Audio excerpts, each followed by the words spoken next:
All students, चलिए आज के क्लास में हम सीखेंगे डिस्ट्रीब्यूशन ऑफ एटमॉस्फेरिक प्रेशर के बारे में। तो देखिए हमारे धरती में जितना भी प्लेसेस है उन सब प्लेसेस में कुछ कुछ प्लेस है जहाँ पर एटमॉस्फेरिक प्रेशर सेम है। अगर हम मैप में भी देखें तो कुछ प्लेस हमें ऐसा मिल जाएगा जहाँ पर एटमॉस्फेरिक प्रेशर सेम है। तो देखिए मैंने यहाँ पर एक डायग्राम के द्वारा मैं आपको समझा रही हूँ।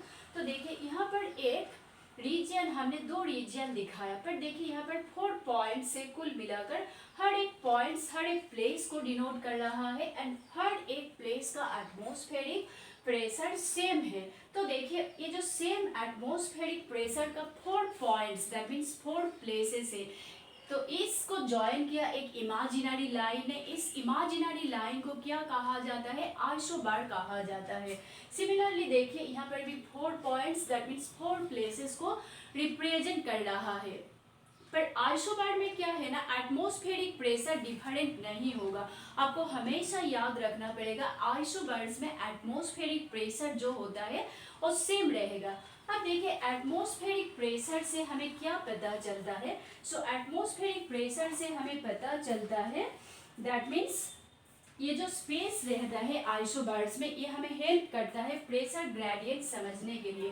देखिए ये जो दो आइसोबार्स है इसमें जो स्पेस है, इस स्पेस से हमें पता चलेगा प्रेशर ग्रेडियंट के बारे में। अब देखिए प्रेशर ग्रेडियंट क्या है एंड प्रेशर ग्रेडियंट कितने प्रकार की होता है?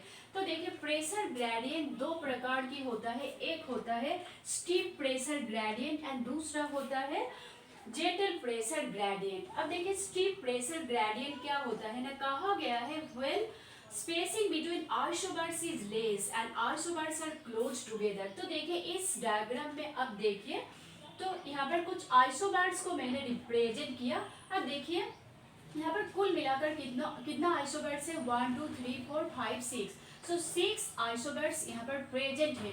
पर देखिए हर एक आइसोबार्स के बीच में स्पेस है, कुछ स्पेस है एंड और एक क्या है ना, कुछ स्पेस एंड ये जो आइसोबार्स है ये क्लोजली है एंड दैट मीन्स एक दूसरे के करीब में है। तो देखिए दो चीज, स्पेस जब आइसोबार्स में लेस होता है एंड आइसोबार्स जब रहता है क्लोजली, तब यहाँ पर क्या होता है ना, विंड स्पीड जो होता है ये ज़्यादा होता है एंड प्रेशर ग्रेडियंट जो होता है स्टीप होता है। तो ऐसा केस साइक्लोनिक मूवमेंट जब होता है तब देखा जाता है। साइक्लोन में क्या होता है ना, साइक्लोन में प्रेशर ग्रेडियंट जो है तो वेरी स्टीप रहता है एंड विंड स्पीड ज़्यादा रहता है। अगर आपको ऐसा डायग्राम दिया जाता है एंड इससे आपको पूछा जाता है यहाँ पर विंड स्पीड ज़्यादा या कम होगा, तब आपको 2 पॉइंट्स याद रखना पड़ेगा। सबसे पहले आइसोबार के बीच में स्पेस कितना, स्पेस बहुत ही कम है दैट मीन लेस स्पेस है एंड आइसोबार्स देखिए क्लोज एक दूसरे के काफी करीब है। तो इस तरह का सिचुएशन हम साइक्लोन में देख सकते हैं एंड साइक्लोन में प्रेशर ग्रेडियंट जो होता है वो स्टीप होता है एंड विंड स्पीड ज़्यादा होता है। ओके, दूसरा जो है जेंटल प्रेशर ग्रेडियंट। सो देखिए जेंटल प्रेशर ग्रेडियंट में कहा गया है in this case the spacing between isobars is more. तो देखिए यहाँ पर एक आइसोबार है एंड यहाँ पर एक आइसोबार है, पर दोनों आइसोबार्स में देखिए स्पेस कितना ज्यादा है, यहाँ पर कितना कम था, पर कंपैरेटिवली इस डायग्राम में हम देख सकते हैं स्पेस बहुत ही ज़्यादा है। सो स्पेस ज़्यादा होने की वजह से क्या होगा ना, जो विंड स्पीड होगा विंड स्पीड लोअर हो जाएगा।